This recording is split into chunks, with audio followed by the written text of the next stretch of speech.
इकडे लक्ष द्या, मी काय सांगतो. तसं आपल्या ब्रांचमध्ये बघायला गेलं तर फॅरेडेचा फर्स्ट लॉ आणि सेकंड लॉ जरा जास्त फेमस आहे.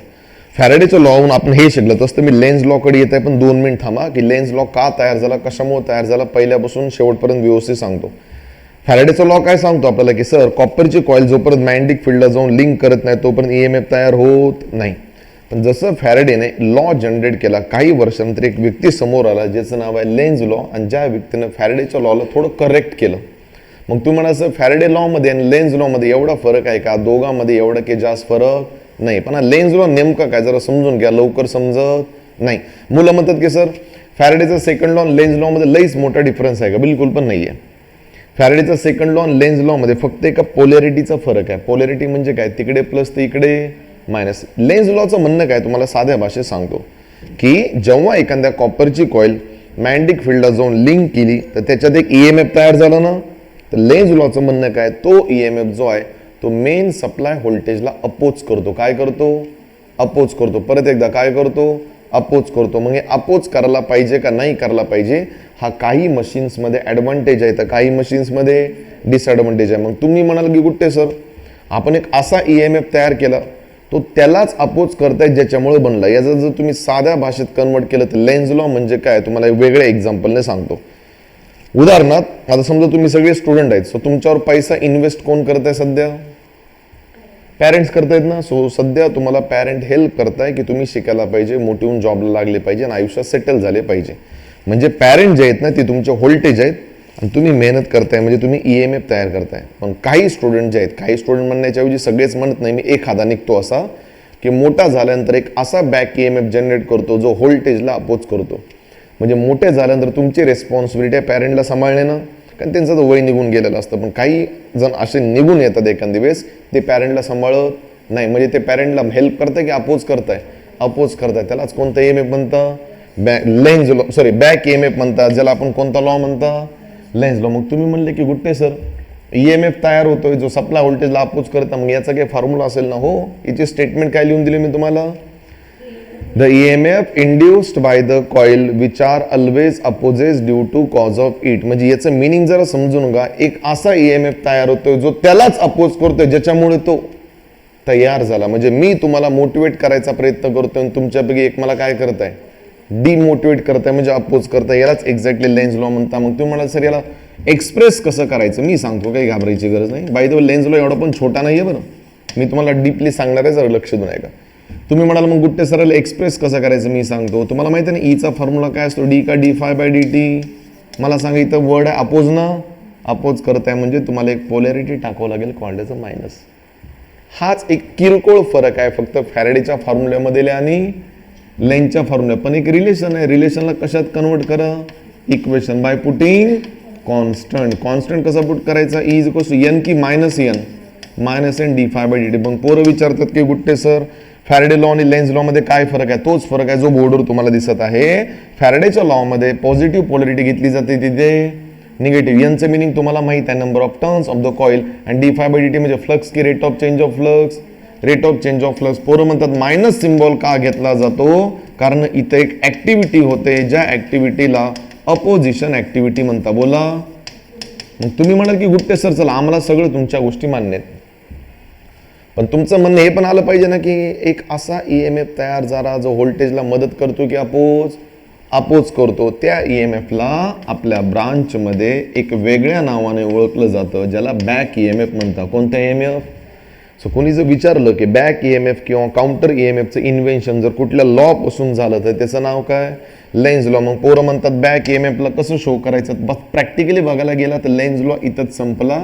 गुट्टे सर थोडं पुढे डीप मध्ये घुसत आहेत. म्हणजे गुट्टे सर सध्या कशाबद्दल बोलताय? Back EMF. बॅक EMF ला तुम्हाला माहिती आहे आपल्या ब्रांचमध्ये अजून एक नाव आहे ज्याला काउंटर EMF म्हणतात. बोलत चालायचं. कोणतं EMF? काउंटर. मग तुम्ही म्हणाल की गुट्टे सर बॅक EMF कशाने शो केला जातो? सो गाईज लिसन केअरफुली. बॅक EMF शो केला जातो e⁻⁵. ई लिहिलं तरी चालतं पण बी लिहायचं, कारण आपल्याला फटक्यात ओळखू होतो. मी कोणतं EMF लिहिलं? बॅक. मी आताच सांगतो बाळांनो, बॅक EMFचं आणि व्होल्टेजचं बिलकुल जमत नाही. म्हणजे व्होल्टेज वाढला तर बॅक EMF कमी होतो आणि व्होल्टेज कमी झाला तर बॅक EMF वाढतो. असं का बरं? कारण मी तुम्हाला थोड्या वेळा अगोदर सांगितलं हे दोघं पण एकमेकांना अपोज करतात. मुलं कधी कधी विचारतात मला की गुट्टे सर हा बॅक ईएमएफचा फॉर्म्युला आहे का? माझं उत्तर नाही, नाही, नाही. हा फॉर्म्युला कशाचा आहे? लेन्झ लॉचा. पोरं विचारतात बॅक ईएमएफचा फॉर्म्युला वेगळा आहे का? यस, बॅक ईएमएफचा फॉर्म्युला वेगळा आहे. सो मी तुम्हाला लिहून देतो, तुमच्या सिलेबसला नाही तरी पण सांगत आहे मी. It is expressed as with back ईएमएफचा फॉर्म्युला असतो जो मशीन्समध्ये सगळ्यात जास्त यूज केला जातो. तुम्हाला या फॉर्म्युल्यापर्यंत जायला अजून एक सेमिस्टर क्रॉस करावं लागेल. P into phi into N into Z upon 60 into ए.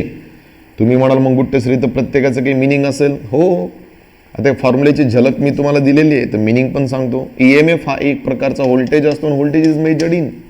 Good answer.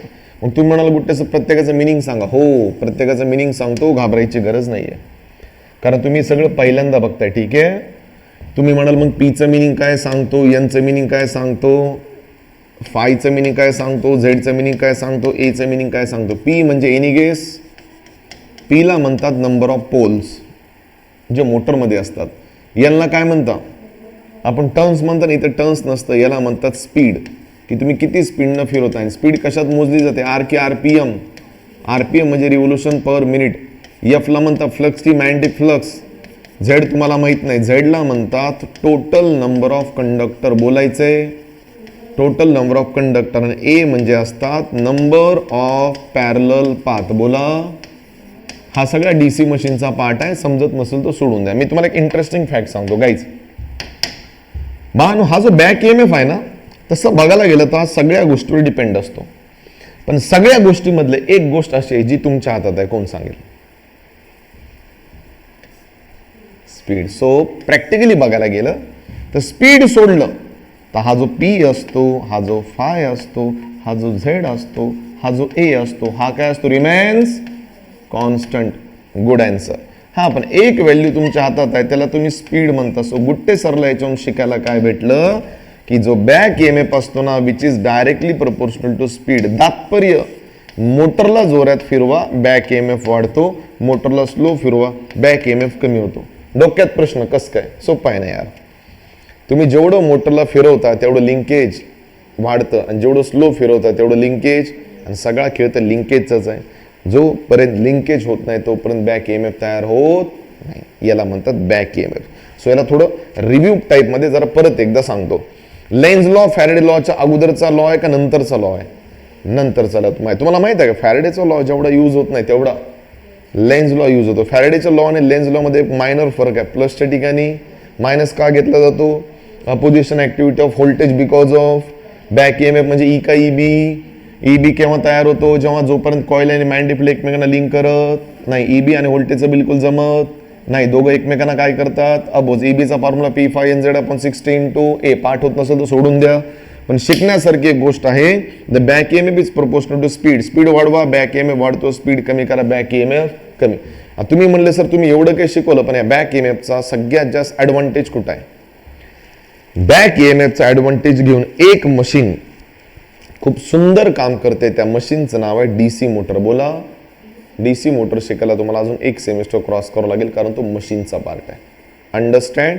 सो बॅक ईएमएफचं जे इन्व्हेन्शन कोणी केलं तर मी थोडक्यात म्हणू शकतो ते एका व्यक्तीनं केलं, ज्याचं नाव लेन्झ लॉ.